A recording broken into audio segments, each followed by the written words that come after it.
Ezra Mason's hands trembled as he pulled the half-frozen schoolteacher from the blizzard's deadly embrace, her faint heartbeat stirring something in his chest he'd thought long dead. The widowed rancher had sworn never to care for another soul, but this stranger's fight for survival would force him to confront the most terrifying prospect of all, learning to love again. Before we continue, don't forget to subscribe to the channel, like the video, and comment where in the world you're watching from. Let's go. The Montana winter showed no mercy to those caught in its grip. Snow fell in thick, angry sheets, the wind howling like a wounded beast across the empty plain. Ezra Mason pulled his coat tighter around his broad shoulders, squinting against the assault of ice and wind. His sturdy chestnut mare trudged forward, each step a battle against the knee-deep snow. He shouldn't have stayed out this long, checking fence lines that could have waited until the storm passed. But work kept the memories at bay, and God knew he needed that more than shelter. Just a bit further, Penny, he murmured to the horse, his voice lost in the howl of the blizzard. Home soon. Home. The word still felt hollow, empty as the rooms of the cabin he'd built with Sarah. 2 years since the fever had taken her, and still he set 2 plates at dinner before remembering. Still reached across the bed at night for a warmth long gone. The wind shifted suddenly, and through the curtain of white, something caught his eye. A dark shape huddled against a fallen tree trunk. Probably just a boulder, he thought, or maybe a lost calf from the Johnson place.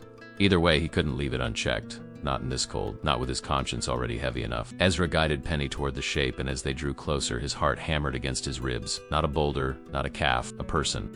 He dismounted quickly, boots sinking into the snow as he approached the figure. A woman half buried in white, her dark coat and hat almost invisible in the fading light. Her face was pale, lips tinged with blue, eyelashes frosted with ice. "Ma'am?" He touched her shoulder gently. "Ma'am, can you hear me?" For a terrible moment he thought he was too late. Then her eyelids fluttered, revealing eyes the color of summer cornflowers. She tried to speak, but only a faint whimper escaped her frozen lips. "It's all right," Ezra said, already shrugging off his heavy coat to wrap around her.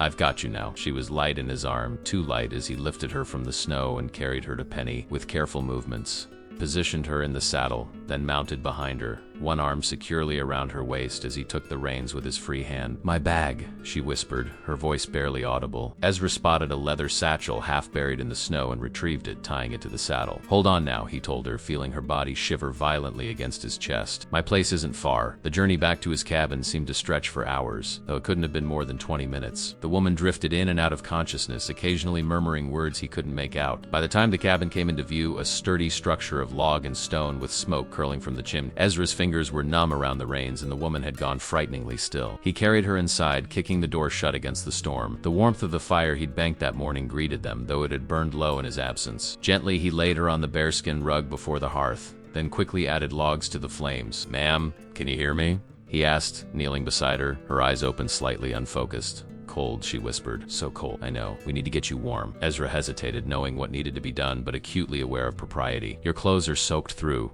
They need to come off." When she didn't respond, he made his decision. With careful, respectful movements, he removed her ice-crusted coat, boots, and outer garments, leaving her in her chemise and petticoat. He wrapped her in Sarah's quilt, the one his wife had spent their first winter together stitching, and pulled her closer to the fire. "Stay with me now," he urged, rubbing her hands between his to restore circulation. "What's your name?" Her lips moved silently at first, then, "Charlotte." "Charlotte Winters." "Miss Winters," he repeated. "I'm Ezra Mason. You're safe now." "The children," she murmured, struggling to sit up. "I need to get to the children." "Easy now." Ezra gently pressed her back down. "What children?" "My students. Timber Creek, the new schoolteacher." Understanding dawned. He'd heard talk in town about the schoolteacher arriving from back east. She was supposed to have reached Timber Creek 2 days ago. "Timber Creek is 15 miles south," he told. "How'd you end up out here in this storm?" Charlotte's eyes cleared slightly as warmth slowly returned to her limb. "The stagecoach driver said we couldn't make it through the pass. Left me at a way station yesterday morning. Said someone would come for me." A bitter smile crossed her pale face. "Nobody came. This morning I decided to walk. I thought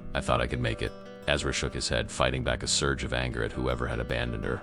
"In this weather? That was foolish, Miss Winters. It wasn't snowing when I started," she defended weakly. "It came so sudden." He couldn't argue with that. Montana storms were notorious for appearing without warning, especially in late November. He stood and moved to the stove, where a pot of coffee still warmed. Pouring a cup, he added honey from the small jar Sarah had always kept nearby. Here, he offered the steaming cup. "Drink this. It'll help warm you from inside." Charlotte tried to take the cup, but her hands trembled so violently that Ezra had to help her, cupping his calloused hands around her delicate ones. As she sipped, color gradually returned to her cheeks. "Thank you," she whispered. "I think you saved my life, Mr. Mason." "Ezra," he corrected, suddenly uncomfortable with her gratitude. He wasn't anyone's savior.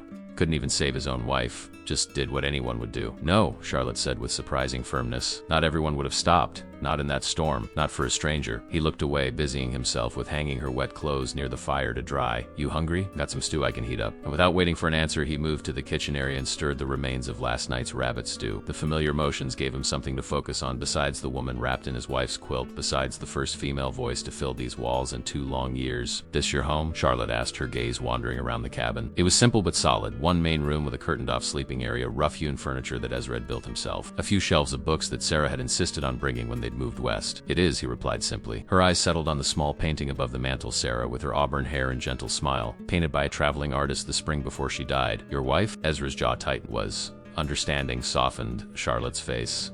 I'm sorry, she said quietly. He nodded once, acknowledging her sympathy without inviting more. Bringing the warm stew, he set it before her with a chunk of bread. Eat. You need your strength. Charlotte ate slowly at first, then with increasing hunger as her body demanded sustenance. Ezra sat across from her, pretending to focus on repairing a bridle, while surreptitiously watching her. She was younger than he'd initially thought, mid-20s perhaps, with chestnut hair that had come loose from its pins to fall in damp waves around her shoulders. Her features were delicate but not fragile, with a determined set to her jaw that suggested stubbornness. The storm won't let up before morning, he said finally. You'll stay here tonight. I'll take you to Timber Creek when it's safe. She looked up from her empty bowl, a flash of uncertainty in her eyes. I wouldn't want to impose. It's not an imposition, he interrupted.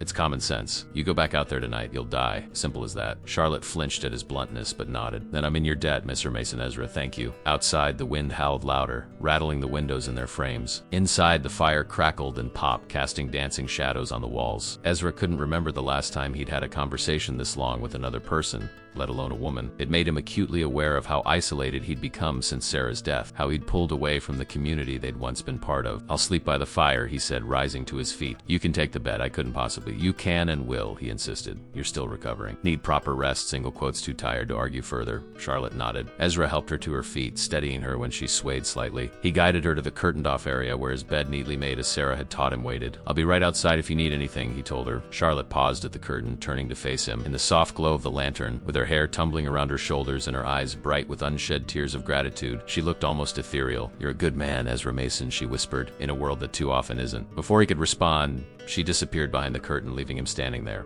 heart hammering strangely in his chest for the first time in 2 long, empty years. Morning came with a stillness that spoke of deep snow. Ezra woke stiff and cold despite the fire he'd maintained through the night, rising quietly from his makeshift bed on the floor. The blizzard had passed, leaving an eerie silence in its wake. Through the frosted window, he could see drifts nearly as tall as a man, the landscape transformed into something alien and pristine. He moved silently, stoking the fire and setting coffee to boil before checking on his guest. Pulling the curtain aside just enough to peer in, he found Charlotte still sleeping, her chestnut hair spread across the pillow where Sarah's head had once lain. Something twisted in his chest. Not quite pain, but a distant cousin to it. Letting the curtain fall, he retreated to his chores. By the time he returned from the barn, having fed and watered the livestock, Charlotte was awake. She stood by the stove in her now dry dress, her hair neatly pinned, stirring a pot of something that filled the cabin with a forgotten scent of domesticity. Hope you don't mind, she said, noticing him in the doorway. I found some oats and decided to make breakfast. Least I could do. Ezra stamped the snow from his boots, unsure how to respond to this invasion of what had become his solitary routine. Didn't need to trouble yourself, it's no trouble. Her smile was tentative but warm. Besides, I'm used to being useful. He hung his coat on the peg by the door, studying her in the morning light. The color had returned to her face, her eyes bright and alert. Hard to believe this was the same half-frozen woman he'd found in the snow. How are you feeling? He asked, accepting the bowl of oats she offered. Much better, thank you. Charlotte sat across from him at the small table. Though I fear we won't be traveling to Timber Creek today. Ezra glanced toward the window. No, we won't. Snow's too deep for the horses. Need to wait for it to settle some or find the sled. Her face fell slightly. The school board will think I've abandoned my post before even starting. They'll understand. No one travels in weather like this. Single quotes. He ate a spoonful of oats, surprised by the subtle flavor. This is good.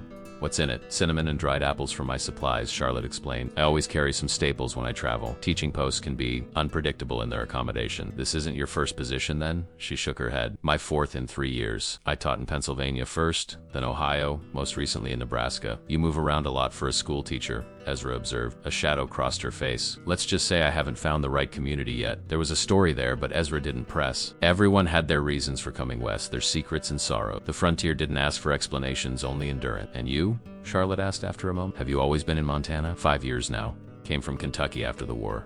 You fought? Ezra nodded once, his expression closing. Those were memories he kept locked away, alongside the grief of losing Sarah. Charlotte seemed to understand, changing the subject. Your ranch is at large? Decent size. 200 acres, 30 head of cattle, some horses. He shrugged. Enough to keep a man busy. Just one man? The question was innocent, but it probed at tender places. Just me now. His tone discouraged further inquiry. They finished breakfast in silence. Afterward, Ezra pulled on his coat again. Need to check the north pasture fence. Storm might have damaged it. May I join you? Charlotte asked suddenly. I've been cooped up in stagecoaches for weeks. Some fresh air would be welcome, even cold air. His first instinct was to refuse. His daily routine had become a carefully constructed fortress against intrusion, against change. But something in her hopeful expression made him nod grudgingly. Fence is only a quarter-mile out. You can borrow Sarah's. He stopped, correcting himself. You can borrow a coat and boots. They'll be too big, but they'll keep you warm. 10 minutes later, they trudged through the snow, Charlotte struggling to keep pace in the oversized boots. Without comment, Ezra slowed his stride to accommodate her. The world around them glittered, ice crystals catching the morning sun and transforming the landscape into a sea of diamond. It's beautiful, Charlotte breathed, her words forming white clouds in the frigid air. I've never seen anything like it. Ezra glanced at her, struck by the wonder in her face. He'd long since stopped noticing the beauty of the land, seeing only its challenges, its demands. Can be pretty, he admitted. Can also kill you, as you nearly found out. Yes, well, she flushed slightly. I've always been too stubborn for my own good. My father used to say I was born facing the wrong way, just to be contrary. Your parents still back east? Charlotte's expression sobered. No, they died in a fire when I was 19. That's when I became a teacher, needed to support myself. I'm sorry, Ezra said, the words inadequate but sincere. It was a long time ago. She trudged forward a few more steps before asking, and your wife? How long?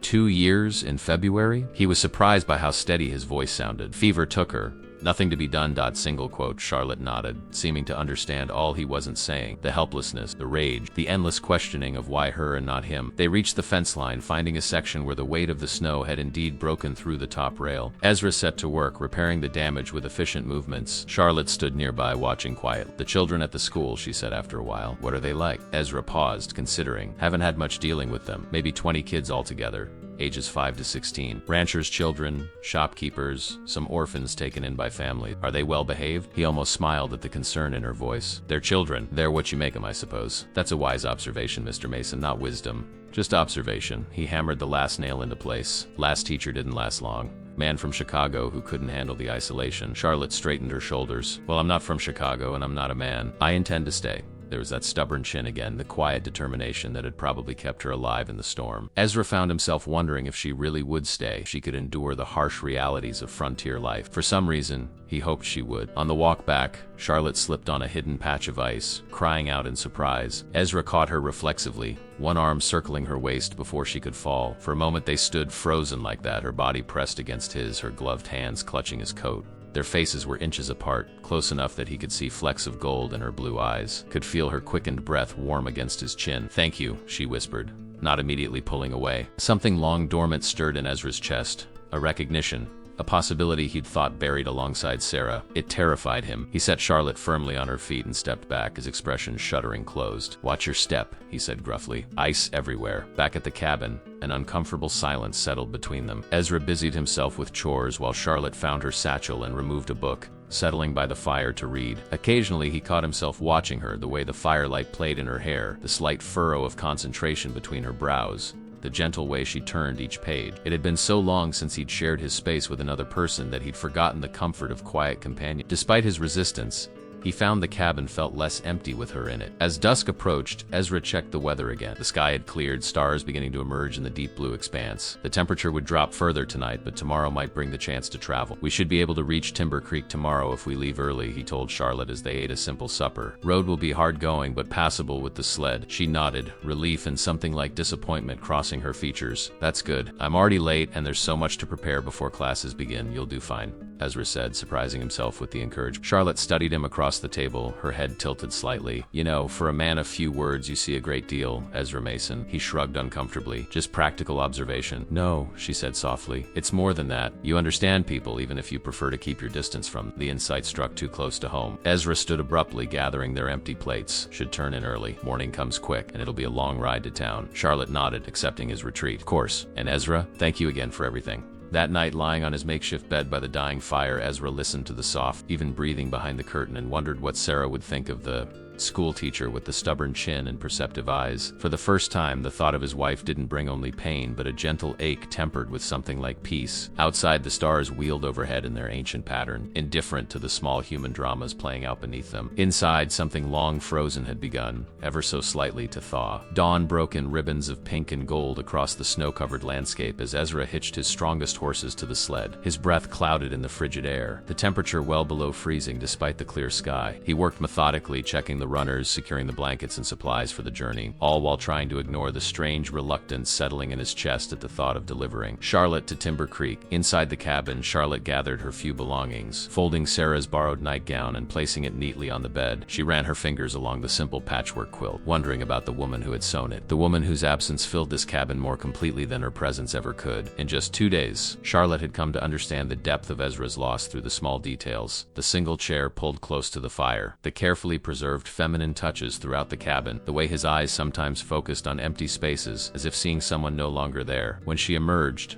dressed in her own clothes with her hair braided and pinned beneath her bonnet, Ezra was waiting by the door, his expression unreadable. "Ready?" he asked simply. Charlotte nodded, clutching her satchel. "Yes, thank you. I've left everything as I found it." Something flickered in his eyes, recognition, perhaps, of her attempt to erase her brief presence from his carefully preserved world. He merely nodded, taking her bag and guiding her outside to the waiting sled. The journey to Timber Creek would take several hours even in good conditions. With the deep snow, Ezra estimated they wouldn't arrive until early after. He helped Charlotte onto the sled, tucking thick buffalo robes around her legs before climbing up beside her and taking the rein. "Stay under the blankets," he instructed. "Cold like this will seep into your bones if you let it." As they set off, the runners cutting smooth tracks through the pristine snow, Charlotte marveled at the transformed landscape. The storm had left everything draped in white, trees bowed under the weight of snow, familiar landmarks rendered new and strange by winter's hand. "It's like a different world," she murmured. Ezra glanced at her, his profile sharp against the brilliant blue sky. "That's the thing about Montana, always changing. Summer to fall, day to night, calm to storm. Learn to read the signs or you don't survive. Is that why you stayed after your wife passed?" The question slipped out before she could reconsider. His hands tightened on the reins, but his voice remained steady. "Partly. This land was our dream. Sarah loved it here. The openness, the wildness of it. Leaving felt like leaving her all over again." He was silent for a long moment before adding quietly, "And there's nowhere else I belong anymore." Charlotte understood that feeling all too well. The sense of displacement, of searching for somewhere to put down roots when the ground kept shifting beneath your feet. "I've been looking for that," she admitted. "Somewhere I truly belong. And you think Timber Creek might be it?" "I hope so. I'm tired of wandering." They lapsed into companionable silence, the only sounds the creak of the sled runners and the steady breathing of the horses. Mile after mile the landscape rolled by, breathtaking in its winter beauty. Occasionally Ezra would point out landmarks, a distinctive rock formation, an abandoned trapper's cabin, the distant smudge of mountains that marked the territory's edge. Around midday, they stopped to rest the horses and eat the simple meal Charlotte had packed that morning: bread, cheese, and dried beef. They sat side by side on the sled, the sun providing little warmth despite its brightness. "Tell me about the town," Charlotte requested, pulling her coat tighter. "What should I expect?" Ezra considered, chewing thoughtfully. "Timber Creek's small. One main street, church, general store, saloon. The school's at the edge of town, near the creek it's named for. People are decent enough, though they keep to themselves mostly." "In the school board? What are they like?" Mayor Halloran heads it, big man, bigger opinion of himself. Reverend Pike, too, strict but fair. And Widow Sullivan, who will try to feed you until you burst. A faint smile touched his lips. "They're good people. They want the school to succeed. That's encouraged." Charlotte brushed crumbs from her skirt. "In my last position, the board was more concerned with saving money than educating children." "That why you left?" She hesitated. "Partly. There were ... other facts." Ezra didn't press, recognizing a story she wasn't ready to share. Instead, he stood, gathering the remains of their meal. "Should get moving. Still a ways to go." As they continued their journey, the terrain became more challenging, the trail narrowing as it wound through a dense stand of pines. Snow occasionally cascaded from overburdened branches, startling the horses. Ezra handled them expertly, his strong hands confident on the reins. "You're good with them," Charlotte observed. "The horses. Understand them better than people most days," he replied. "Horses don't pretend. They tell you exactly what they're thinking." "Unlike school teachers?" she asked with a hint of mischief. His eyes met hers briefly, a warmth there she hadn't seen before. "Maybe unlike school teachers," he conceded. The moment was interrupted by a sharp crack from overhead. Ezra looked up just as a massive branch, overloaded with snow, broke free from a towering pine. He reacted instantly, shoving Charlotte sideways and throwing his arm protectively over her as the branch crashed onto the sled where she had been sitting moments before. The horses reared in panic, the sled lurching violently. Ezra fought to control them, his body half covering Charlotte's as she clutched the side of the sled to keep from being thrown. For several heart-stopping moments it seemed the sled might overturn. concern, but Ezra's steady voice and firm hand on the reins gradually calmed the frightened animal. When the sled finally stilled, Ezra and Charlotte found themselves pressed together, his arms still around her, her face inches from his chest. Yet she could feel his heart hammering through his coat, matching the wild rhythm of her own. "Are you hurt?" he asked, his voice rough with concern as he pulled back to examine her. "No," she managed, breathless more from his proximity than the near miss. "Thanks to you." Their eyes locked, something unspoken passing between them. Recognition of how quickly life could change, how suddenly it could end. Charlotte became acutely aware of his hands still gripping her shoulder, the warmth of him against the biting cold. Ezra seemed to realize their position at the same moment, releasing her and shifting away, his expression shuddering. "Branch took out part of the backrest," he said, turning to assess the damage, "but the runners are intact. We can continue." He cleared the broken branch from the sled with efficient movements, his back to her as if needing distance. Charlotte smoothed her skirts, trying to calm her racing pulse. The moment had passed, but its echo lingered between them. They continued in silence, both pretending the incident had been nothing more than a momentary danger averted, neither acknowledging the current that had passed between them. By early afternoon, the scattered buildings of Timber Creek came into view, smoke rising from chimneys into the clear blue sky. Charlotte felt a flutter of anticipation mingled with unexpected regret. Her adventure with Ezra Mason was coming to an end, her real life about to begin. The town was small but tidy, clapboard buildings lining a single main street. People stopped to stare as Ezra guided the sled through town, curious about the newcomer. Charlotte straightened her back, aware of the importance of first impression. The schoolhouse stood at the far end of town, a simple white building with a small bell tower. Beside it was a modest cabin that Charlotte assumed would be her quarters. As they approached, a large man in a fine coat emerged from the general store, raising his hand in greeting. "That's Mayor Halloran," Ezra murmured. "Looks like your welcoming committee has assembled." Indeed, several people were now making their way toward the schoolhouse, including a stern-looking man in clerical collar and a plump, gray-haired woman carrying what appeared to be a covered dish. Ezra reined the horses to a stop before the schoolhouse steps. For a moment, neither of them moved, the impending separation suddenly awkward. "Thank you," Charlotte said softly, "for everything. I wouldn't have survived without you." Ezra nodded once. "You're stronger than you look. You'd have found a way." Before she could respond, Mayor Halloran reached the sled, his face split in a broad smile. "Miss Winters, we'd nearly given you up for lost. Welcome to Timber Creek." Charlotte gathered herself, putting on her professional smile as Ezra helped her down from the sled. His hand lingered on hers a moment longer than necessary before he released her to the care of the townspeople. "Miss Winters, I'm Mayor Halloran. This is Reverend Pike and Mrs. Sullivan.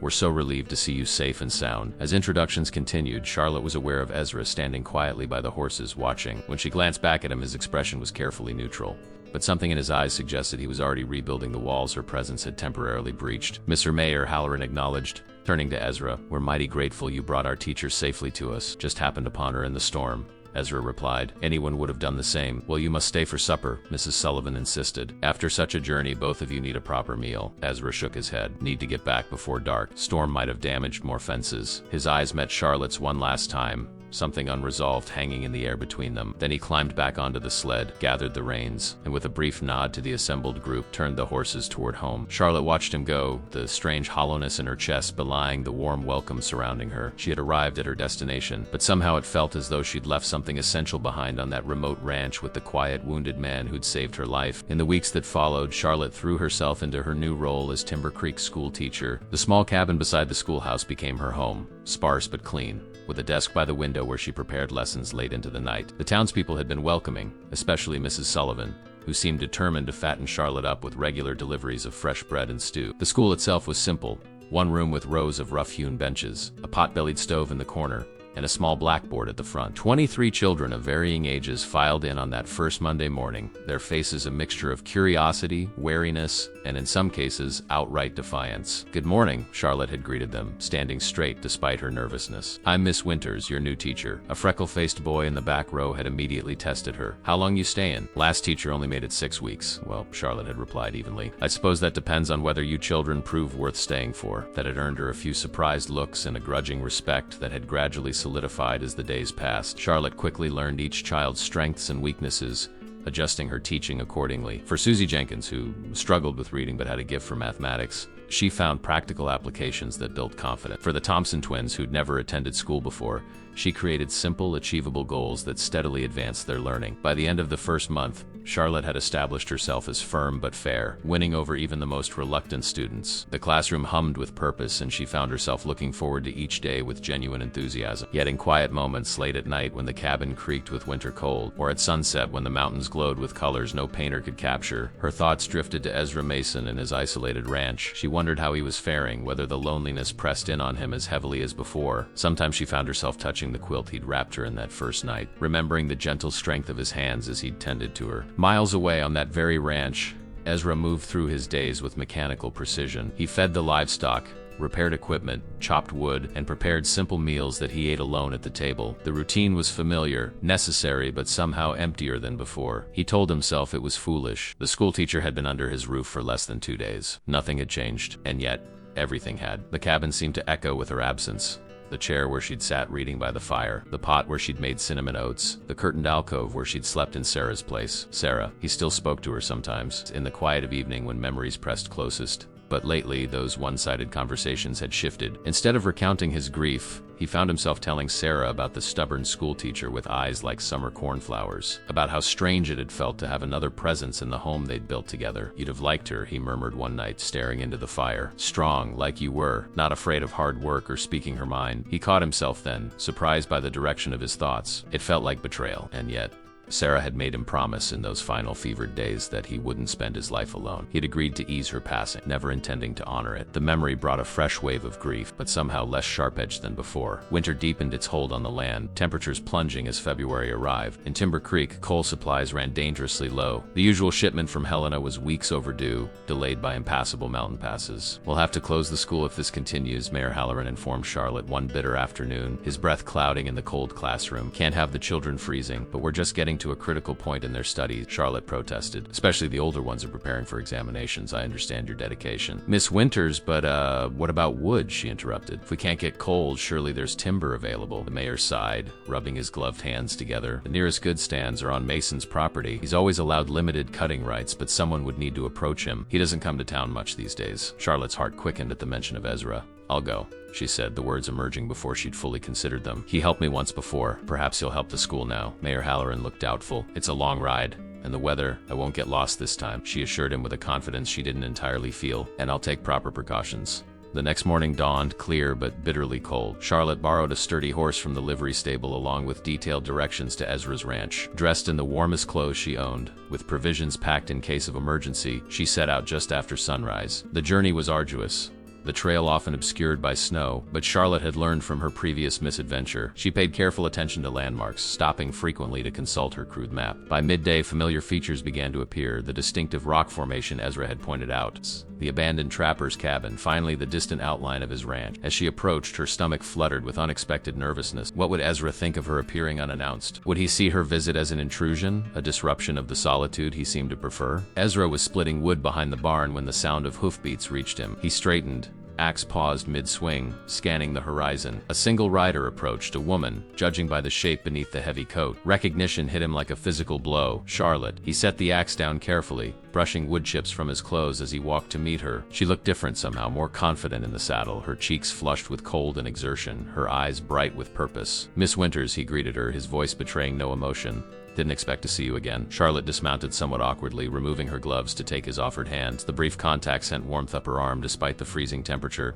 "Miss Mason, I hope I'm not intruding. You rode all this way alone?" And there was concern beneath the question, perhaps a touch of admiration. "I did. I've learned a few things about Montana winters since we last met." She offered a small smile, though I confess I was careful to avoid blizzards this time. Something that might have been amusement flickered in his eyes. "Come inside. Too cold to talk out here." The cabin looked much the same, though Charlotte noticed subtle differences, a new chair by the fire, books rearranged on the shelves, a half-carved wooden figure on the table. Signs of life continuing, evolving. As she warmed herself by the stove, Charlotte explained the town's predicament, the coal shortage, the school's needs, the mayor's mention of timber on Ezra's land. "So you came all this way to ask for wood?" Ezra's tone was neutral, but his eyes studied her intently. "For the children," Charlotte confirmed. "They're making such progress. Closing the school now would be a tremendous setback." Ezra was quiet for a long moment, as if weighing something in his mind. "Then you could have sent someone else, one of the men from town." The observation hung between a question beneath the statement that Charlotte wasn't entirely sure how to answer. Why'd she come herself? "For the children, yes, but also ... I wanted to see how you were," she admitted finally. "To thank you properly for what you did for me." "Already thanked me. Perhaps I wanted to make sure you were all right." His expression softened almost imperceptibly. "I get by. Yes, I can see that." Charlotte glanced around the cabin again. But getting by isn't the same as living, is it? The words struck closer than she'd intended. Ezra turned away, busying himself with adding wood to the fire. Your school can have the timber, he said after a moment. North section, near the creek. Good pine there. I'll even help the men cut it if needed. Thank you. The children will be grateful. Charlotte hesitated. But that's not all I came to ask. Ezra looked at her questioningly. The children need to understand where they live, the land, its challenges, its beauty. They need someone who knows it, truly knows it. She took a deep breath. Would you consider coming to speak to them? To teach them what you know about ranching? About survival out here? Surprise registered on his face. I'm no teacher, perhaps not in a classroom, but you have knowledge worth sharing. Charlotte stepped closer. These children will inherit this territory. Many will never leave Montana. What you could teach them might save their lives someday as it saved mine. Ezra studied her, his expression unreadable. That's a lot of words to dress up a simple favor, Miss Winters. Charlotte, she corrected softly. After what we've been through, I think you might call me Charlotte. Something shifted in his gaze then, a wall lowering just enough to glimpse what lay behind. Charlotte, he acknowledged, her name sounding different in his voice.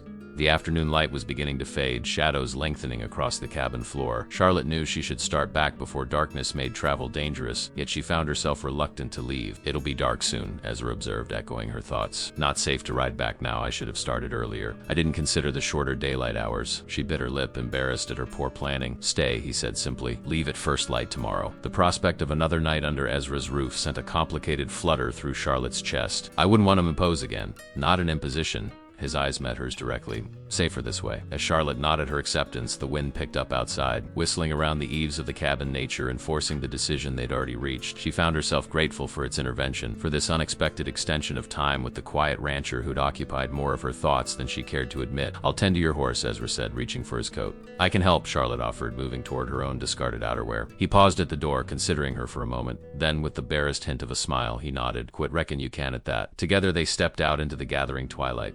The cold air sharp in their lung, the first stars just beginning to appear in the deepening blue above. Behind them, the cabin glowed with welcoming warmth, no longer a shrine to memory, but a place where new possibilities quietly took root. Evening settled over the ranch, stars pricking through the darkening sky like pinpricks in black fabric. After tending to Charlotte's horse, they returned to the warmth of the cabin, the silence between them more comfortable than before. Charlotte offered to prepare dinner from Ezra's modest supplies, moving around his kitchen with growing familiarity while he built up the fire. You've changed some things, she observed, noticing the small differences from her last stay, a colorful wool blanket draped over the chair, fresh-cut pine branches in a jar on the table, giving the room a subtle fragrance. Ezra glanced up from the hearth. Small things. Winter gets long otherwise. Charlotte understood the unspoken sentiment, how the isolation could become unbearable without some acknowledgement of passing time, of life continuing. She'd seen it in the children's eagerness for any break in routine, any small celebration to mark the calendar. The students are making decorations for Valentine's Day next week, she said, slicing potatoes into a pot. The older girls are especially excited, though they pretend not to be. A shadow of a smile crossed Ezra's face. Sarah used to cut paper hearts every February,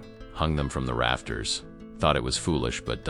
single quotes he trailed off, his gaze drifting to the ceiling beams where those hearts had once danced. Charlotte followed his gaze, picturing the scene, Ezra watching his wife transform their practical home with such simple tokens of celebration. It's not foolish to mark the seasons, she said softly, to honor them. As their eyes met briefly, an understanding passing between. Then Ezra cleared his throat and stood. I'll fetch more wood. The evening meal was simple rabbit stew with potatoes and the last of Charlotte's dried apples for sweetness but satisfying. They ate at the small table, lamplight casting a golden glow over their faces. Charlotte told Ezra about her students, Emma Watson's gift for storytelling, young Michael Finch's struggle with numbers but talent for drawing, the Cooper brothers' mischief that masked keen mind. They remind me of myself at that age, she admitted, breaking off a piece of cornbread, especially Libby Towns, so desperate to prove herself to be taken seriously. Is that why you became a teacher? Ezra asked, his usual reticence softening in the intimate setting. To be taken seriously? Charlotte considered the question, surprised by his perception. Perhaps in part, after my parents died, I had few options as a woman alone. Teaching offered respectability, independence, but that's not the whole. She smiled, appreciating his insight.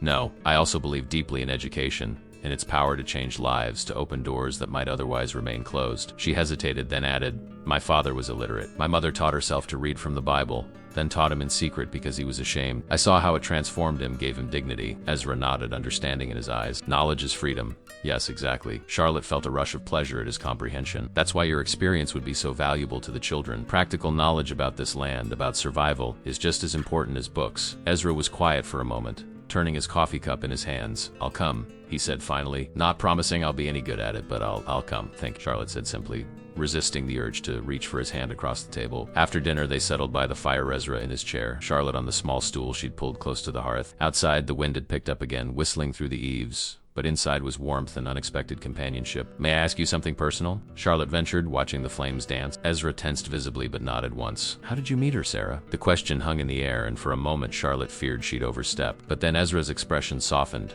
a memory clearly surfacing that brought more comfort than pain. "Church social in Kentucky, the spring of '65, just after the war ended." His voice grew quieter, as if sharing something precious. "I was broken then, in more ways than just the bullet wounds. Couldn't sleep through the night, couldn't stand loud noises or crowds." Charlotte remained perfectly still, afraid any movement might cause him to retreat back into silence. "Sarah was the minister's daughter. Beautiful, smart, could have had any man in the county." A faint smile touched his lips. "She brought me a plate of food when I couldn't bring myself to join the gathering. Sat with me on the church steps, talking about nothing important until my hands stopped shaking." "She sounds remarkable," Charlotte murmured. She was, strong but gentle with it. Saw through the damage to what might still be salvaged. Ezra's gaze remained fixed on the fire. "She wanted adventure. I needed peace. Somehow we found both together."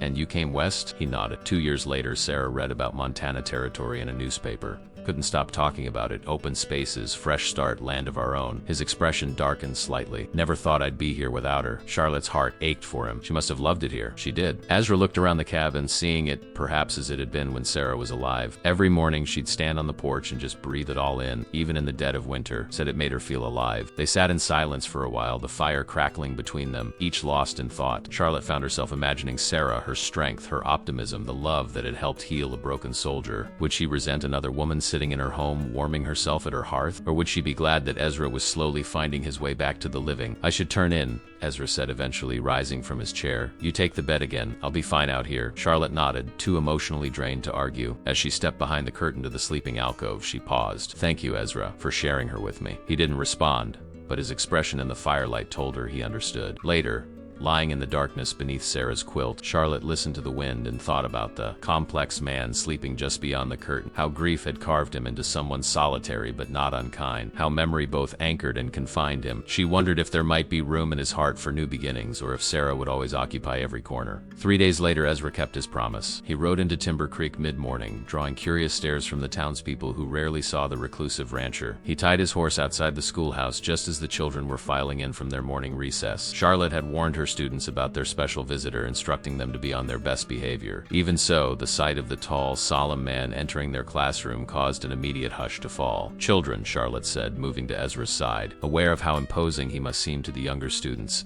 "This is Ezra Mason. He's kindly agreed to share his knowledge about ranching and surviving in Montana Territory." Ezra stood awkwardly, hat in hand, clearly uncomfortable being the center of attention. Charlotte gave him an encouraging smile, then gestured to a chair she'd placed at the front of the room. "Thank you for coming, Mr. Mason. Perhaps you could begin by telling the children about your ranch and the different animals you raise." His response was halting at first, his words clipped and sparse. But as the children began asking questions, innocent, earnest questions about horses and cattle and how deep the snow got in winter, Ezra gradually relaxed. Charlotte watched with quiet satisfaction as the natural teacher in him emerged, explaining complex concepts in simple terms, his hands demonstrating knots and techniques as he spoke. When young Michael Finch asked about wolves and whether they were all bad, something remarkable happened. Ezra's expression softened, and he shared a story about a wolf he'd observed over several seasons, how it had taught its pups to hunt, how it had defended its territory with cunning rather than mere strength. "Most things in nature aren't good or bad," he told the wide-eyed children. "They're just trying to survive, same as us. Understanding that helps you predict what they'll do, helps you live alongside them without fear."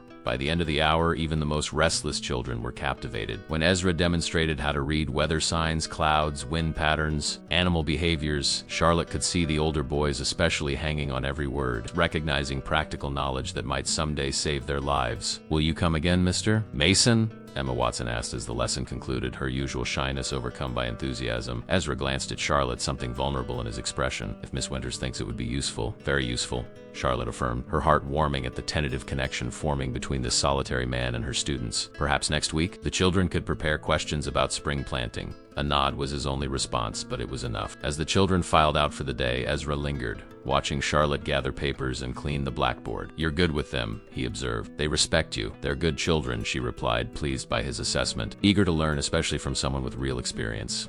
Mayor Halloran appeared in the doorway, interrupting their conversation. Mason, thought I recognized that horse outside. Glad to see you in town. His jovial tone held genuine warmth. Some of the men are heading out tomorrow to cut that timber you offered. Fine thing you're doing for the school. Ezra acknowledged the mayor with a nod. North section's best. I'll show them. Excellent, excellent. And will you join us for supper at the hotel? Mrs. Sullivan's cooking and the town council would like to properly thank you. Charlotte held her breath, knowing how Ezra avoided social gathering. To her surprise, he glanced at her before answering. Might do, he said simply. After the mayor left, promising to spread the word about the dinner, Charlotte turned to Ezra with undisguised astonishment. You're staying for supper? A hint of defensiveness crossed his features. Been too long since I ate food I didn't cook myself. Charlotte smiled, seeing through the excuse but respecting his need for it. Mrs. Sullivan's cooking is legendary. You won't be disappointed. As they stepped outside into the bright afternoon, Charlotte locking the schoolhouse behind them, something had shifted between them, a tentative bridge forming across the chasm of their different lives. Ezra Mason had taken his first steps back into the world of the living, and Charlotte Winters had found unexpected purpose beyond her classroom. Neither could have predicted what spring would bring, or how the seeds planted on a snow-covered day in February would bloom when the thaw finally came. The town hotel's dining room buzzed with conversation and laughter, more crowded than usual as word spread of Ezra Mason's rare appearance in Timber Creek. Charlotte watched from her seat at the long table as Ezra fielded questions about cattle prices and weather predictions, his responses brief but no longer clipped with discomfort.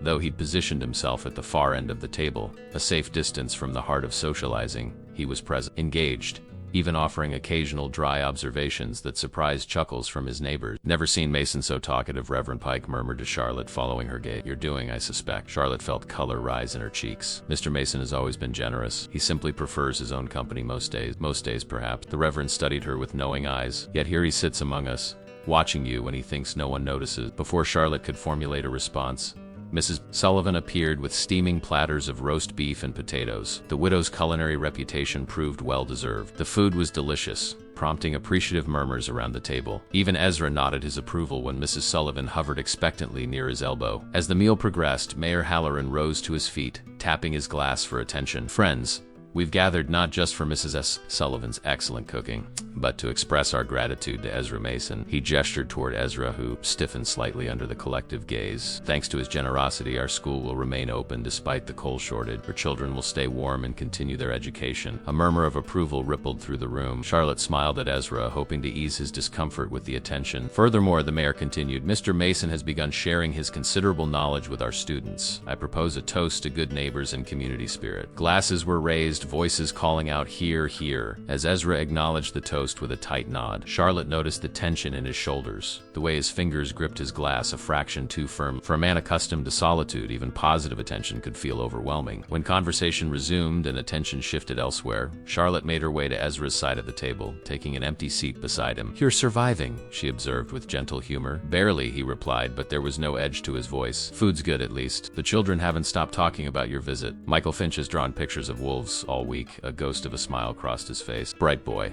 Observant. He reminds me of you, actually. When Ezra raised an eyebrow, Charlotte continued, quiet, watchful, notices things others miss. Before he could respond, a striking woman in a fashionable dress approached their end of the table. Charlotte recognized her as Diana Hargrove, the widow who had recently inherited the mercantile from her uncle. Mr. Mason, Diana greeted him warmly. How wonderful to see you in town. We've missed your business at the store these past months. Ezra stood politely, surprising Charlotte with the gesture. Mrs. Hargrove. Diana, please, she corrected, laying a gloved hand briefly on his arm. I've been hoping to speak with you about supplying the store with beef this spring. My late uncle always said your ranch produced the finest cattle in the county. Charlotte watched the interaction with unexpected discomfort forming in her chest. Diana Hargrove was everything Charlotte was not: elegantly dressed, confident in social settings, and undeniably beautiful with her auburn hair arranged in the latest style. More significantly, she was a widow like Ezra, perhaps understanding his loss in ways Charlotte could not. Could discuss it, Ezra replied, his tone neutral but not dismissive. Store needs local suppliers, Diana beamed. Wonderful. Perhaps you might call at the mercantile tomorrow before you return to your ranch. We could discuss terms over coffee. As Ezra agreed with a nod, Charlotte felt a complicated emotion she was reluctant to name. She had no claim on Ezra Mason's time or attention,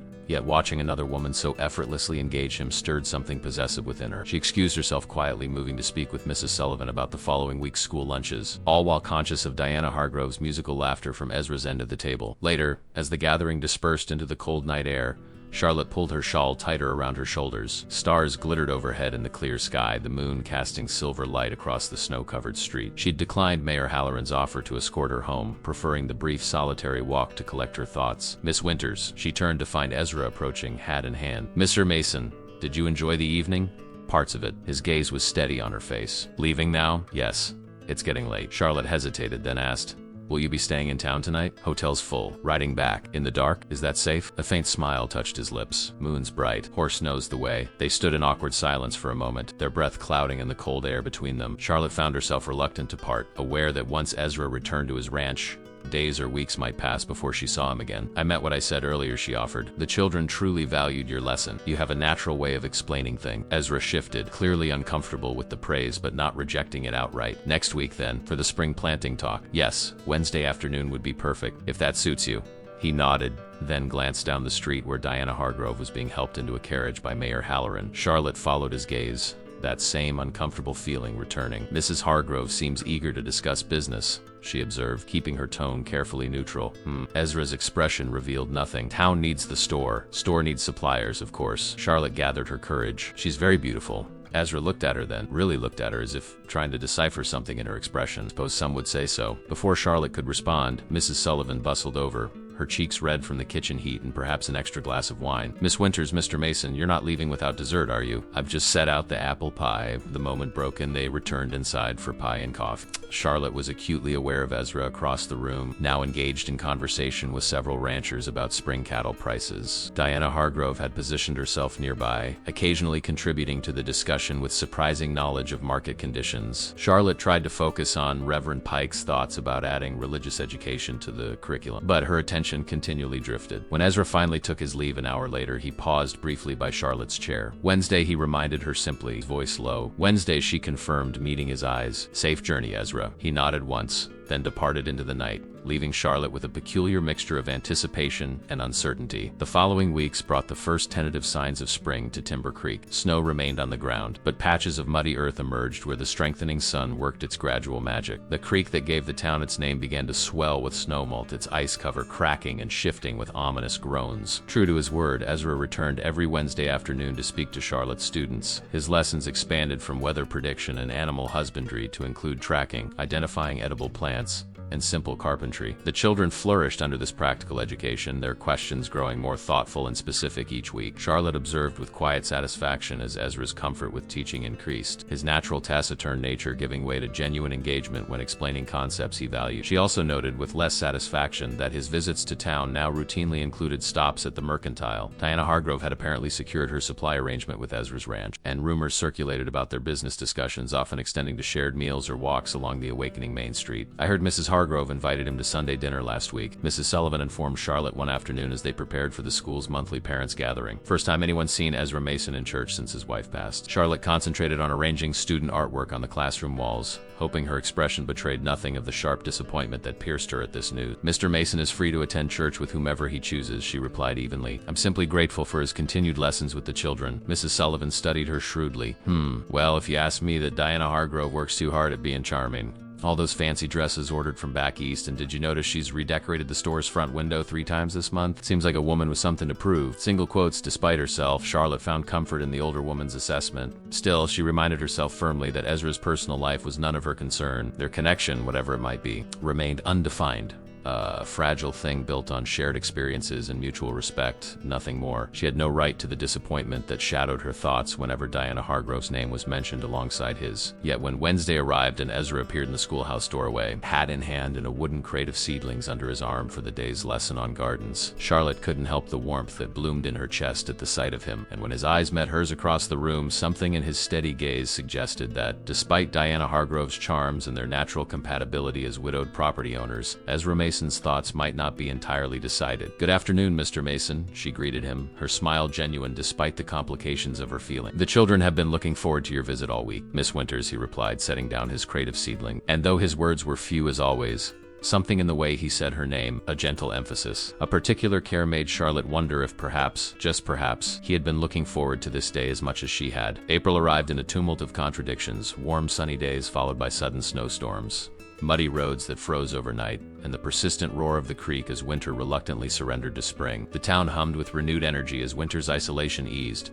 wagons once again traveling the roads between settlements, bringing mail, supplies, and news of the outside world. For Charlotte, spring brought both joy and anxiety. The schoolhouse windows now stood open on pleasant days, allowing fresh air to replace the stuffiness of winter. Her students were more restless but also more engaged, their lessons expanding beyond the classroom walls to include nature studies along the creek bank and practice demonstrations in the small garden plot behind the school. Ezra's weekly visits continued, evolving from formal lessons to interactive sessions where he worked alongside the children, teaching by example rather than instruction alone. Charlotte watched with quiet pride as her most reluctant students blossomed under his guidance, particularly the older boys who had initially resisted book learning, but now eagerly absorbed knowledge they deemed practical. Yet beneath this professional satisfaction ran a current of uncertainty. Diana Hargrove's pursuit of Ezra had become increasingly obvious to everyone in Timber Creek. The mercantile now stocked items specifically, ordered with Ezra in mine-quality leather gloves, superior tool steel, books on advanced ranching techniques. Diana herself had transformed from fashionable widow to knowledgeable businesswoman with surprising speed. Discussions of cattle markets and grazing techniques now flowing as easily from her lips as gossip about the latest styles from St. Louis. She certainly aims to please, Mrs. Sullivan remarked one afternoon as she and Charlotte watched. Diana emerged from the mercantile to greet Ezra as he rode into town. Never seen a woman learn so much about breeding stock so quickly. Charlotte made a non-committal sound, busying herself with adjusting a stack of student essays. Mrs. Hargrove is intelligent and adaptable. Natural qualities for a successful merchant. Mrs. Sullivan's knowing gaze rested on Charlotte. You know, dear, sometimes men need a clear sign to understand what's right in front of them. I'm not sure what you mean, Charlotte replied, though the sudden warmth in her cheeks betrayed her. Mrs. Sullivan patted her hand affectionately. I think you do. That man looks at you like you're water in the desert, but he spent so long in grief he may not recognize thirst anymore. Before Charlotte could formulate a response, the schoolhouse door opened, and Emma Watson hurried in with an armful of wildflowers. Miss Winters, look what we found by the creek. Mr. Mason says they're the first lupins of spring. Charlotte welcomed the interruption, accepting the vibrant purple blooms with genuine admiration. They're beautiful, Emma. Let's put them in water for everyone to enjoy. As she arranged the flowers in a jar on her desk, Charlotte glanced out the window to see Ezra standing across the street, apparently unmoved by Diana's animated conversation. His gaze was fixed on the schoolhouse, and for a brief moment their eyes met through the open window. He nodded once, a simple acknowledgement that nonetheless sent a flutter through Charlotte's chest. That afternoon, after the children had been dismissed, Charlotte was surprised to find Ezra waiting outside the schoolhouse, leaning against the hitching post with uncharacteristic patience. Ezra, she greeted him, unable to hide her pleasure at his unexpected presence. I thought you'd left hours ago, had business in town. His eyes tracked a group of children racing down the street before returning to her face, creeks rising fast with the melt. Charlotte nodded, recognizing his tone, practical information conveying deeper concern. The children know to stay clear. We've discussed the dangers. Not just the children I'm concerned about. He gestured toward her small cabin beside the schoolhouse. Your place sits low. Creek floods most springs, at least somewhat. Surprised by his concern, Charlotte glanced toward the swollen waterway visible at the edge of town. The mayor assured me the schoolteacher's cabin has never flooded. Halloran's optimistic by nature. Ezra's expression remained serious. Last major flood was 4 years back before your cabin was built. Might want to move valuable items to higher shelves. Case. The warning touched Charlotte, not just the practical advice, but the fact that Ezra had thought specifically of her safety, had taken time to warn her personally. Thank you. I'll take precautions. He nodded, apparently satisfied. Then, after a moment's hesitation, he added, Town's organizing a spring festival. Next weekend, Charlotte smiled. Yes, the children are very excited.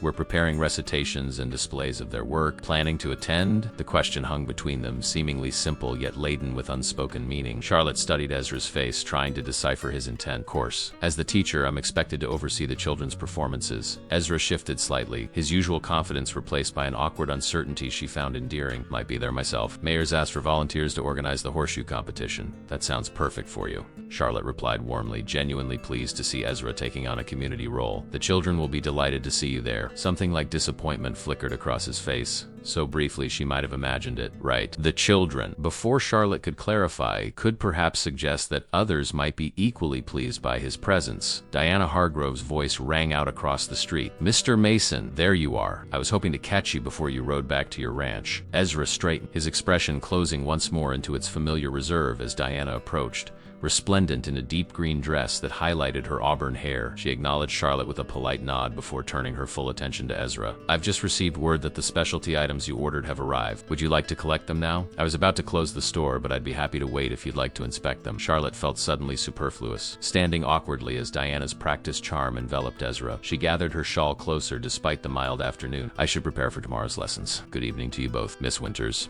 Ezra acknowledged, his eyes meeting hers briefly before Diana drew his attention back to the matter of his order. Charlotte walked to her cabin with measured steps, refusing to look back, though she felt Ezra's gaze between her shoulder blades. Inside, she moved automatically through her evening routine, trying to focus on lesson preparations rather than the complicated emotions stirring within her. Later that night, a sudden spring thunderstorm rolled through the valley, rain hammering against the cabin roof with startling violence. Charlotte sat by her small stove, a cup of tea growing cold beside her as she attempted to grade compositions through the noise. A particularly loud thunderclap made her jump, nearly spilling ink across Peter Johnson's careful essay on local wildlife. A sharp knock at her door seemed to echo the thunder. Startled, Charlotte set aside her work and approached cautiously. "Who is it?" she called over the storm's din. "Ezra Mason." She opened the door to find him standing in the downpour, water streaming from his hat brim, a coil of rope slung over his shoulder, and a lantern glowing dimly in his hand. "Creek's rising faster than expected," he said without preamble. "Need to move you to higher ground." Charlotte peered past him into the darkness. Through the curtain of rain, she could see torches moving near the creek bank and hear shouted warnings. "Is the town evacuating?" "Just low-lying buildings for now." Ezra stepped inside, bringing the scent of rain and wet leather with him. "Grab what you need.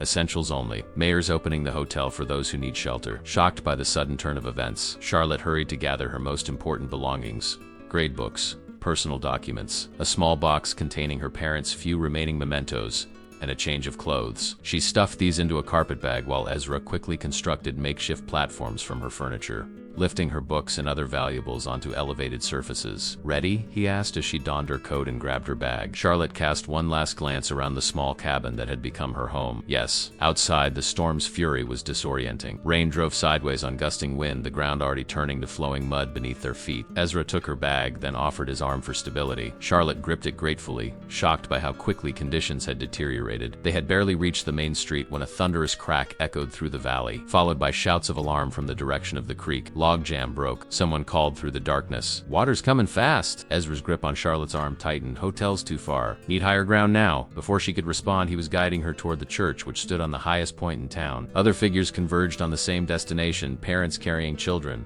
elderly neighbors supported by stronger arms, all fleeing the rapidly rising water. Reverend Pike stood in the open church doorway, lantern held high to guide people inside. "Quickly now. Everyone inside." As they reached the church steps, Charlotte glanced back toward the schoolhouse in her cabin, just visible through the rain. To her horror, she could see water already surrounding the structures, flowing in dark, violent currents that reflected the few remaining lanterns. "My classroom," she whispered, thinking of the children's carefully crafted projects, the books she'd gradually accumulated, all the material foundations of the educational sanctuary she'd built. Ezra followed her gaze, understanding in his eyes. Buildings can be repaired. Lives matter more. Inside the church, chaos gradually gave way to organization as the town's emergency plans took effect. Children were settled in the front pews, blankets distributed to those soaked by the rain, an account taken of residents to ensure no one was missing. Charlotte found herself helping Mrs. Sullivan tend to several elderly townspeople, providing dry clothing and hot tea from the church's small kitchen. Throughout the night, reports came in from men braving the storm to monitor the flood's progress, the water continuing to rise, several outbuildings washed away, livestock being moved to higher pastures. It was past midnight when Charlotte finally sank onto a pew, exhaustion overwhelming her despite the continued commotion. She hadn't seen Ezra for hours, not since he'd disappeared with Mayor Halloran and several other men to help secure what properties they could. Miss Winter's Diana Hargrove appeared beside her,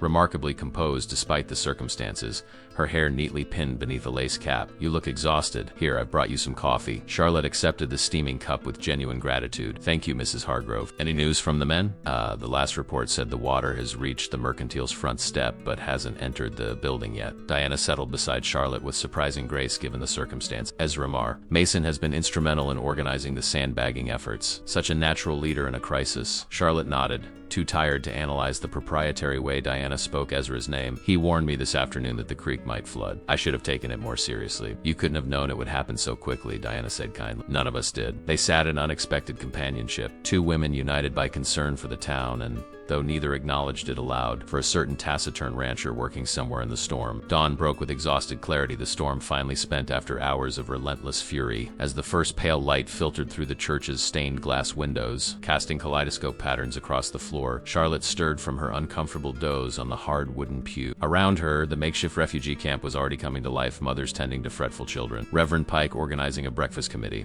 Mayor Halloran conferring with a group of mud-splattered men who had just returned from surveying the damage. Charlotte straightened her rumpled clothing as best she could and joined Mrs. Sullivan at the side table where coffee was being prepared. "Any word on the extent of the flooding?" she asked, accepting a steaming cup with grateful hand. "Creeks receded some, but the damage is significant," Mrs. Sullivan replied, her usually immaculate hair escaping its pins after the long night. "General store took water up to the counter, livery stable lost part of its rear wall, and they say the south bridge is completely gone." Charlotte's heart sank. "And the school?" Mrs. Sullivan's expression softened with sympathy. "Water went right through it, dear. Your cabin, too. They're still standing, but ... single quotes she didn't need to finish." Nodding mutely, Charlotte sipped her coffee, trying to process what this meant. All her carefully gathered teaching materials, the students' work, her few personal possessions, all likely ruined or washed away entirely. "Miss Winters," Ezra's voice came from behind her, rough with fatigue. She turned to find him standing there, his clothes caked with mud, dark circles beneath his eyes suggesting he hadn't rested at all. "Ezra." Relief flooded through her at the sight of him. "Safe? You've been out all night?" He nodded once, accepting the coffee Mrs. Sullivan pressed into his hand. "Checking properties, moving livestock to high ground, securing what could be saved." "And the school?" Charlotte asked, though she already knew the answer. "Took it hard," he confirmed, his gaze steady but compassionate. "Water's receded enough that it's accessible now. Thought you might want to see for yourself. Salvage what you can." Charlotte set down her cup with determination. "Yes, I'd like that. The children will be devastated about their projects. If anything can be saved, I'll accompany you," Ezra offered, draining his coffee in one long swallow. As they made their way through town, Charlotte was stunned by the transformation overnight. The neat, orderly main street she knew had become a muddy wasteland, debris scattered everywhere, broken barrels, splintered wood, household items carried from homes by the raging water. Men and women were already at work, shoveling mud from doorways, taking inventory of damage, helping neighbors retrieve possessions that had washed up in unexpected places. The creek,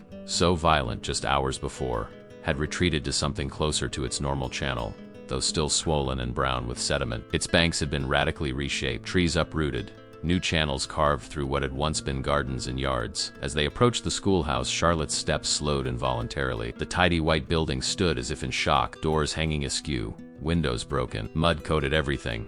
A dirty tide line marking the high water point nearly 4 feet up the walls. Around the foundation, debris had collected in soggy piles, branches, parts of fences, unidentifiable objects carried from upstream. "Oh," Charlotte breathed, the simple syllable containing all her dismay. Ezra's hand touched her elbow briefly, steadying. "Let's see what's inside." The schoolroom was a heartbreaking sight. Desks overturned or missing entirely, books swollen with water and coated in silt, the carefully maintained blackboard half-washed clean by the flood's violent passage, the children's display of spring projects, paper flowers, seed collections, pressed plants was utterly destroyed, colorful scraps plastered to walls and floor by receding waters. Charlotte moved through the devastation like a sleepwalker, touching ruined books, lifting sodden papers that disintegrated in her hands. All her work, all the children's progress, reduced to mud-soaked remnants. Ezra worked silently alongside her, righting furniture, gathering what might be salvageable into crates he'd brought from a wagon outside. Neither spoke, the magnitude of the loss making words seem inadequate. In the corner where Charlotte kept her personal teaching materials, Ezra suddenly paused, kneeling to examine something half buried in mud. Carefully, he extracted a wooden box, its surface stained but intact. "Is yours?" he asked, bringing it to her. Charlotte recognized it immediately, the small cedar box she'd used to store special items, ribbons for achievement awards, a magnifying glass for nature study, her mother's silver thimble that had somehow become her good luck charm for particularly challenging days. "Yes," she whispered, taking it with reverent hand. "Thank you."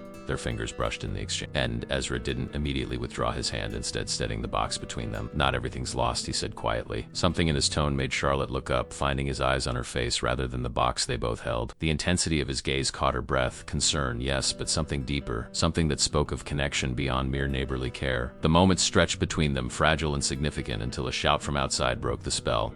"Miss Winters, you in there?" Mayor Halloran appeared in the damaged doorway, Diana Hargrove close behind him. Both looked surprised to find Charlotte and Ezra standing so close, still holding the small box between them. Mason, good man. Already helping our teacher assess the damage," Halloran boomed, either oblivious to or deliberately ignoring the intimate moment he'd interrupted. "Mrs. Hargrove has generously offered temporary accommodations for Miss Winters until her cabin can be repaired." Diana stepped forward, immaculate, despite the surrounding devastation, in a practical dark blue dress, her hair neatly arranged beneath a matching bonnet. "I have plenty of room above the mercantile," she explained. "The apartment is quite spacious for one person, and entirely untouched by the flood." Charlotte struggled to compose herself, grateful grateful for the offer, yet strangely reluctant to accept charity from the woman who seemed determined to claim Ezra's attention. "That's very kind, Mrs. Hargrove, but I wouldn't want to impose nonsense," Diana insisted with a warm smile that seemed genuine despite their unspoken rivalry. "It's the Christian thing to do in times of hardship. Besides, the children need their teachers settled and ready to resume lessons as soon as possible, don't they?" Put that way,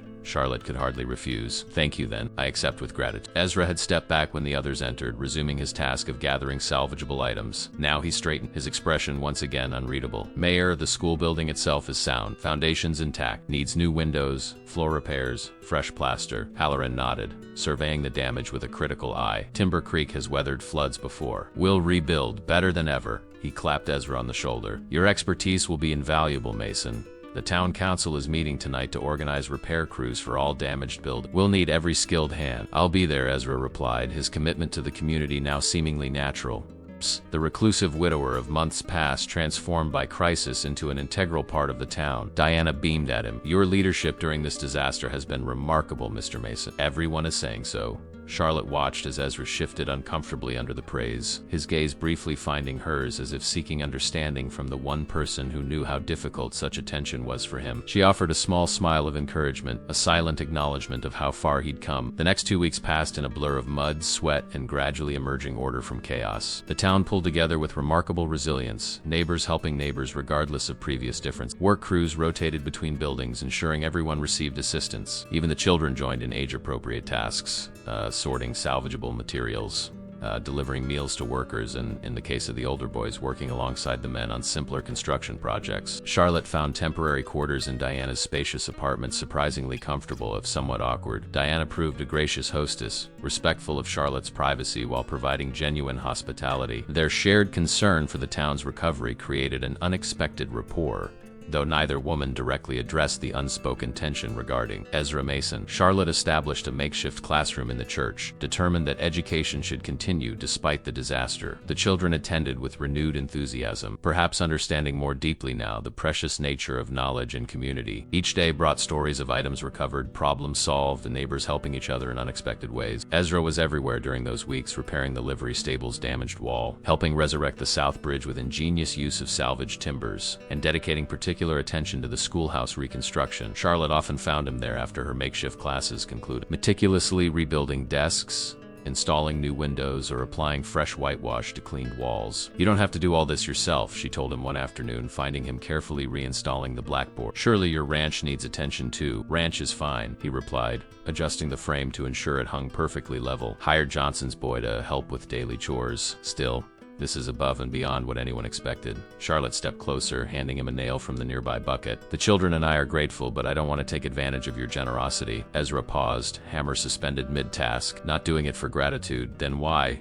His eyes met hers directly, more open than she'd ever seen them. "Because it matters to you." The simple statement hung in the air between them, profound in its honesty. Before Charlotte could respond, Diana appeared in the doorway carrying a basket covered with a checkered cloth. "I thought you both might appreciate some lunch," she announced, either missing or choosing to ignore the charged moment she'd interrupted. "Fresh bread and ham from Mrs. S. Sullivan's kitchen." Charlotte stepped back, creating appropriate distance between herself and Ezra. "How thoughtful. Mrs. Hargrove, thank you." Diana set the basket on a newly repaired desk, removing the cloth to reveal not just sandwiches but also a jar of preserved peaches and 3 tin cups. "I thought we might all take a moment to rest. Everyone's been working so hard these past days." As Diana poured coffee from a thermos, Charlotte couldn't help but notice how domestic the scene appeared, like a wife bringing lunch to her husband, including the schoolteacher as a courtesy but not a necessity. The thought brought a hollow feeling to her stomach that even the delicious aroma of fresh bread couldn't dispel. Yet as they ate, Charlotte observed something unexpected. While Diana directed most of her conversation toward Ezra, his responses were polite but brief, his gaze frequently drifting to Charlotte instead. When Diana described her plans for expanding the mercantile's inventory once repairs were complete, seeking his approval for her business acumen, Ezra merely nodded before asking Charlotte about her students' progress in the temporary classroom. The subtle dynamics of the interaction left Charlotte puzzled but hopeful, wondering if perhaps Mrs. Sullivan's assessment had been correct, that Ezra Mason might indeed be looking at her, like water in the desert, if only he could recognize his own thirst. By early May, Timber Creek had largely risen from the mud. The creek itself had settled back into its usual channel, though its banks bore scars that would take seasons to heal. Buildings stood repaired, roads had been restored, and gradually a sense of normalcy returned to the small frontier town. If anything, the community had emerged stronger from the disaster, bound together by shared hardship and collective triumph over nature's destruction. The spring festival, postponed by 2 weeks to allow for recovery, was now set for the coming Saturday. Mayor Halloran had declared it would serve as both celebration and commemoration, a testament to the town's resilience and an opportunity to create new memories to replace those washed away by the flood. It's important for morale, he explained at the final planning meeting in the newly restored church hall. A reminder that life continues, that Timber Creek isn't just surviving but thriving. Charlotte sat among the committee members, watching as Diana Hargrove presented elaborate plans for decorating the town square garlands of spring flowers, colorful bunting, and paper lanterns to illuminate the evening dance. Diana had thrown herself into festival planning with characteristic energy, her organizational skills proving invaluable to the overwhelmed mayor. And Mr. Mason has agreed to oversee the horseshoe competition and livestock showcase, Diana added, casting a warm glance toward Ezra, who sat quietly at the edge of the gathering. His expertise will ensure everything runs smoothly. Charlotte noticed how naturally Diana included Ezra in her presentation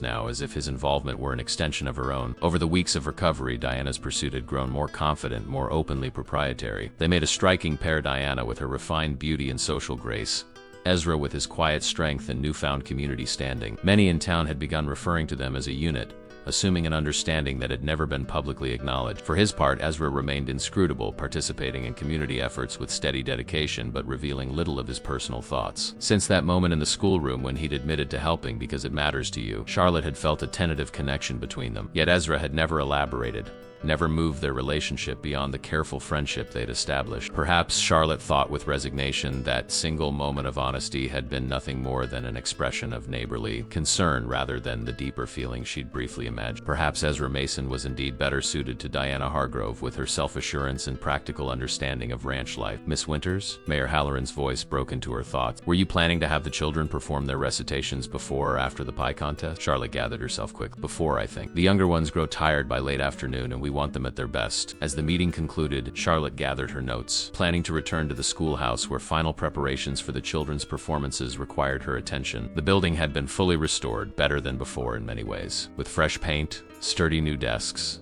and even a modest collection of replacement books donated by surrounding communities who had heard of their plight. She was halfway down the church steps when Ezra's voice stopped her. Miss Winters. Charlotte turned to find him standing at the top of the steps, hat in hand. Something about his posture suggested tension, a man preparing himself for a difficult task. Mason, did you need something? He descended to stand beside her, his usual composure somehow altered, less certain. Wanted to ask, he broke off, cleared his throat. The dance. Saturday evening. Charlotte waited, heart suddenly beating faster. Was he about to ... Will you be attending? He finally managed. Not quite the question she'd hoped for, but Charlotte nodded. Yes, of course. The older children have been practicing a traditional dance to open the festivities. Right, the children. Ezra's jaw tightened momentarily. Thought you might. That is after their performance. ... He stopped again, clearly struggling with words that didn't come easily to him. Charlotte took pity on his discomfort. Yes, Ezra. Thought you might save a dance for me. The request came out gruff, almost defensive, as if expecting refusal. Warmth bloomed in Charlotte's chest, a smile spreading across her face before she could compose it into something more proper. I'd like that very much. Ezra's eyes lifted to hers, surprise and something like relief visible in their depths. He nodded once, sharply, as if settling an important matter. Good, that's good. Before either could say more, Diana appeared at the church door. Ezra, there you are. I was hoping you might escort me to the mercantile. I've received those specialty hinges you recommended for the new storage shed. The moment fractured, reality reasserting itself. Charlotte stepped back, smile fading. Should return to the school. Good day to you both. As she walked away, Charlotte couldn't help wondering if Ezra's request for a dance had been merely polite, a gesture of friendship to the schoolteacher who had become part of his expanded social circle. After all, he would likely dance with several women at the festival, including perhaps especially the beautiful widow who now stood so comfortably at his side. Saturday dawned clear and perfect, as if nature itself wished to make amends for its earlier violence. The town square had been transformed under Diana's direction. Flowering branches arched over walkways, colorful streamers fluttered between buildings, and long tables stood ready for the afternoon feast everyone would contribute to. The festival began at noon with Mayor Halloran's speech praising the community's strength and resilience. Charlotte sat with her students, ensuring they remained attentive and tidy before their performance. From this position, she had a clear view of Ezra standing at the edge of the crowd, surprisingly formal in a clean black coat and new hat. Diana stood nearby, resplendent in a rose-colored dress that complemented her auburn hair perfectly. They didn't stand together, Charlotte noted, yet they seemed paired nonetheless by their prominence in the community's recovery efforts. The children's recitations went beautifully,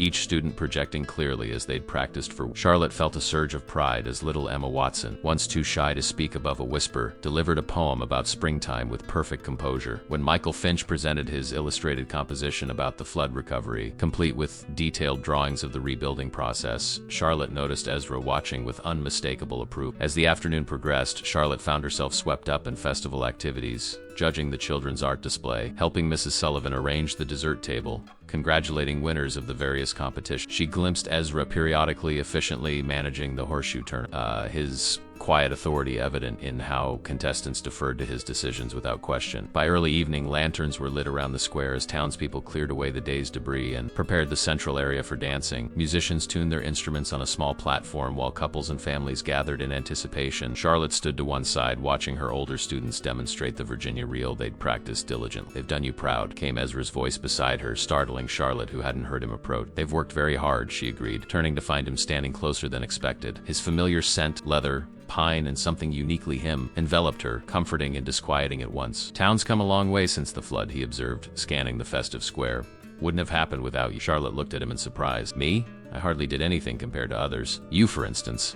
Ezra shook his head slightly. "Not just the rebuilding, before that. You brought something to Timber Creek that was missing. Purpose. Future." His gaze returned to her face, intent in the lantern light. "Hope." The word hung between them, weighted with meaning beyond its single syllable. Charlotte struggled to formulate a response that wouldn't reveal too much of her heart, but before she could speak, the musicians struck up the opening notes of a waltz. "I believe you promised me a dance, Miss Winters," Ezra said quietly, extending his hand. Charlotte placed her fingers in his, allowing him to lead her to the edge of the dancing area. "I wasn't sure you'd remember. I remember everything about you," he replied simply, placing his other hand at her waist with careful propriety. They moved into the dance, Ezra guiding her with unexpected grace for a man who'd spent years avoiding social gatherings. Charlotte was acutely conscious of his hand against her back, the respectful but unmistakable pressure drawing her just close enough to feel the warmth radiating from him. "You dance very well, Mr. Mason," she said, trying to maintain composure despite the fluttering in her chest. "Sarah taught me. Said a man should know how to dance properly, even if only once a year at Christmas." A shadow crossed his face at the mention of his wife, but it passed quickly, replaced by something like peace. "She would have liked you." The statement, so unexpected, caused Charlotte to miss a step. Ezra steadied her smoothly, his hand tightening briefly at her waist. "I'm sorry," she said. "That was clumsy." "No," he countered. "My fault. Shouldn't have surprised you." They continued in silence for several measures, the music swelling around them. Charlotte was conscious of curious glances from townspeople, particularly from Diana Hargrove, who stood near the refreshment table watching them with an unreadable expression. "People are talking," Charlotte murmured, not meeting Ezra's eyes, "about us dancing together." "Let them." Mrs. Hargrove might have expected the first dance, Charlotte ventured, unable to keep from testing the boundaries of whatever was developing between them. Ezra's steps faltered slightly, then resumed. "Diana understand." Charlotte looked up at him then, searching his face. "Understands what exactly?" The music was drawn to a close, the final notes hanging in the air like a question. Ezra slowed their movement, his eyes never leaving hers. "That my heart's already spoken for." Charlotte's breath caught, time seeming to suspend around them, though the dance had ended and other couples were already dispersing. They stood motionless amid the movement, connected still by his hand at her waist and hers on his shoulder. "Has it?" she whispered. Instead of answering directly, Ezra glanced toward the edge of the square where curious onlookers had gathered. "Walk with me? Somewhere quieter?" Charlotte nodded, unable to trust her voice. As Ezra offered his arm and led her away from the dancing area, she caught sight of Diana watching them leave. To Charlotte's surprise, the widow's expression held not anger, but something closer to resignation, perhaps even understanding. Together they walked toward the schoolhouse, now silent and peaceful in the gathering dusk. The path ahead stretched clear and inviting, leading not just to a destination, but to a conversation that might finally bridge the distance between two souls who had found each other in the midst of winter's darkest storm. The schoolhouse stood silhouetted against the deepening twilight, its windows dark and peaceful. Charlotte and Ezra walked in companionable silence, the sounds of the festival gradually fading behind them. Lanterns still glowed in the town square, but here at the edge of Timber Creek, stars provided the primary illumination, emerging one by one in the darkening sky. Ezra led Charlotte to the simple wooden bench beside the schoolyard fence, the same bench where she often sat to watch her students during recess. It seemed fitting somehow, this familiar place becoming the setting for a conversation that might change everything. "What did you mean?" Charlotte asked as they settled on the bench, her voice barely above a whisper, "when you said your heart has already spoken." Ezra looked out across the schoolyard, gathering his thoughts. In the silvery moonlight, his profile appeared carved from stone, strong and enduring. Charlotte waited, understanding that words didn't come easily to this man who had spent years in solitude. "When Sarah died," he began finally, "I thought that part of me died too. The part that could ... Feel thing. Care about someone. His hands rested on his knees, fingers laced together tightly. Wasn't looking to find it again. Didn't think I wanted to. Charlotte remained perfectly still, afraid that even breathing too loudly might disrupt this rare moment of openness. Then you appeared in that blizzard, half frozen and stubborn as hell. A ghost of a smile touched his lips. Something woke up inside me. Something I thought was gone for good. He turned to her then, his gaze direct and unguarded. Been fighting it ever since. Didn't seem right somehow, like I was betraying her memory. I understand, Charlotte said softly. Sarah was your wife, your love. Nothing should diminish what you had together. Ezra nodded, gratitude in his eyes at her understanding. Took time to realize Sarah wouldn't have wanted me living half a life. She made me promise not to be alone forever. Thought I was just humoring her at the time. And now, Charlotte's heart pounded so forcefully she was certain he must hear it. Now I understand what she meant. His hand moved across the space between them, fingers gently covering hers where they rested on the bench. Life's meant to be lived fully, even after loss. Maybe especially then. The warmth of his calloused hand on hers sent a tremor through Charlotte's body. And Mrs. Hargrove? She asked, needing to know where things stood. Everyone assumed Diana's a fine woman, Ezra acknowledged. Smart, determined. Reminds me of Sarah in some ways. He paused. But she isn't you. Charlotte's breath caught. What does that mean exactly? Means I can talk to Diana about cattle prices and fence repairs, and that's good enough. His fingers tightened slightly around hers. With you, I want to share everything. The sunset, the first spring flowers, things I haven't wanted to share with anyone since Sarah died. He shifted on the bench to face her more directly. Means I'm sitting here terrified of saying the wrong thing, but more afraid of saying nothing and watching you build a life that doesn't include me. The simple honesty of his declaration moved Charlotte deeply. This was Ezra Mason, stripped of pretense, of the protective layers he'd built around his grief. This was the man she had glimpsed in moments of crisis and quiet connection. The man who had saved her life and, unknowing, given her heart a place to call home. I don't want a life that doesn't include you either, she admitted, turning her hand beneath his to lace their fingers together. I've tried to be practical, to remind myself that we come from different worlds, that perhaps Diana was better suited to yours, but my heart wouldn't listen to reason. Something remarkable transformed. Ezra's expression, then the last defensive walls crumbling away, revealing a tenderness Charlotte had only glimpsed in fleeting moments before. His free hand rose to her cheek, fingertips barely grazing her skin as if she were something precious and fragile. Charlotte, he said, her name a revelation in his voice. I've been half alive for 2 years. Since finding you in that blizzard, I've been waking up piece by piece. Don't want to go back to sleep again. She leaned into his touch,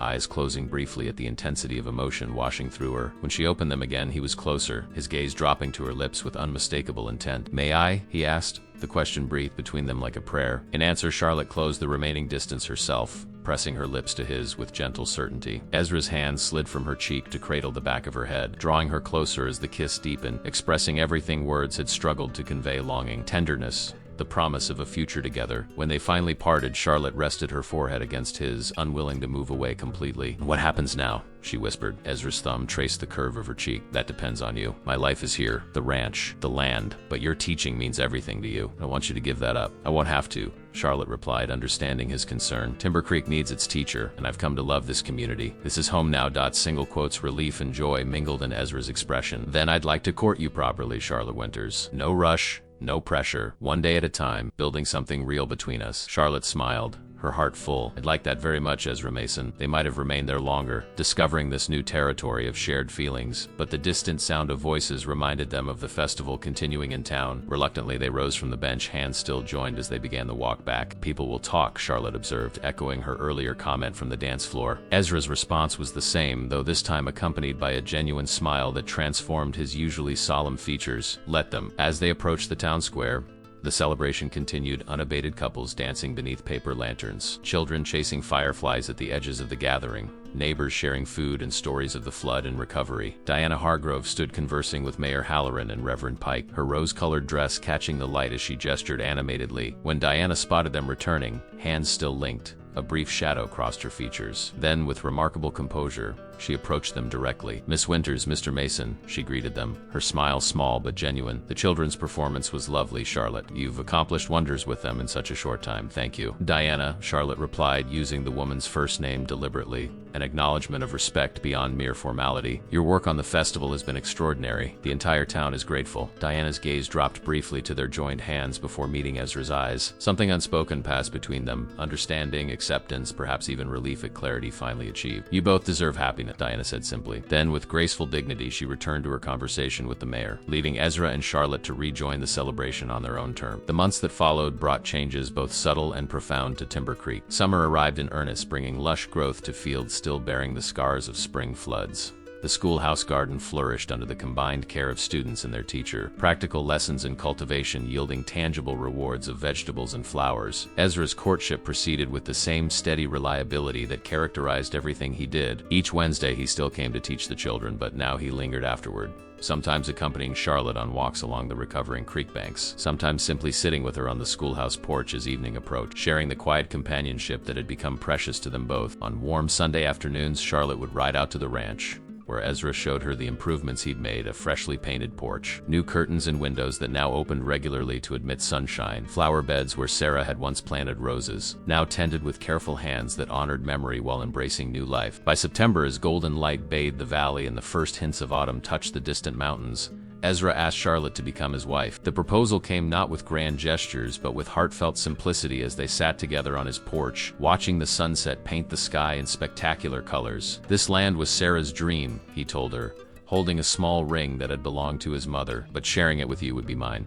Their wedding, held in October as the aspen trees blazed gold against azure skies, united not just two people, but an entire community that had witnessed their journey. Diana Hargrove attended with genuine good wishes, her own life having taken an unexpected turn when her brother's business partner arrived from St. Louis to discuss expanding the mercantile. Widower, whose appreciation for her business acumen quickly evolved into deeper admiration. As winter approached once more, Charlotte moved her belongings to Ezra's ranch. Though she continued teaching at the Timber Creek School, riding into town each morning regardless of weather, the cabin that had once been a shrine to grief gradually transformed into a true home filled with books, music, and the warm conversation of two people building a life together. One evening in late November, as the first serious snow of the season fell beyond the windows, Ezra and Charlotte sat before the fire in comfortable silence, her head resting against his shoulder as she read aloud from a novel they'd been sharing. "Almost a year," Ezra observed during a pause in her reading. Charlotte looked up at him questioningly. "Since I found you in the blizzard," he clarified, his arm tightening around her. "Best thing I ever did, riding out in that storm." Charlotte smiled, setting aside the book to nestle closer to him. "Providence has strange ways sometimes. I thought I was hopelessly lost that day. Maybe you were just being found," Ezra suggested, pressing a kiss to her temple. Outside, snow continued falling, transforming the landscape into a familiar blanket of white. Inside, warmth and love had melted the winter that had gripped Ezra Mason's heart for too long, bringing spring to places long frozen, teaching him at last to love again.